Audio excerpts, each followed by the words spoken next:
ഒന്ന് ഓർത്ത് നോക്കിയേ, നമുക്ക് ഫോണിൽ ഒരു നോട്ടിഫിക്കേഷൻ വരുന്നു. നമ്മൾ ആ നോട്ടിഫിക്കേഷൻ ഓപ്പൺ ചെയ്യാൻ വേണ്ടിയിട്ട് ഫോൺ എടുത്ത് നോക്കുന്നു.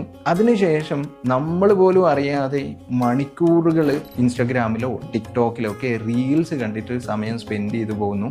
ഏകദേശം 1-2 മണിക്കൂറൊക്കെ ചിലപ്പോൾ ഇങ്ങനെ പാസ് ചെയ്ത് പോയിട്ടുണ്ടാവും. ഇങ്ങനെ 1-2 മണിക്കൂറൊക്കെ ഒരാൾ റീൽസിലൊക്കെ സ്പെൻഡ് ചെയ്യുകയാണെങ്കിൽ ഏകദേശം 120-ലധികം കണ്ടന്റിലൂടെ അയാൾ പാസ് ചെയ്ത് പോകുന്നുണ്ടാവും. Different topics, different emotions. ഞാൻ ചോദിക്കട്ടെ, എന്തെങ്കിലും ഒരു കാര്യം നമുക്കത് കഴിഞ്ഞാൽ ഓർത്ത് വെക്കാൻ പറ്റാറുണ്ടോ? പലപ്പോഴും ഒന്നും ഉണ്ടാവാറില്ല.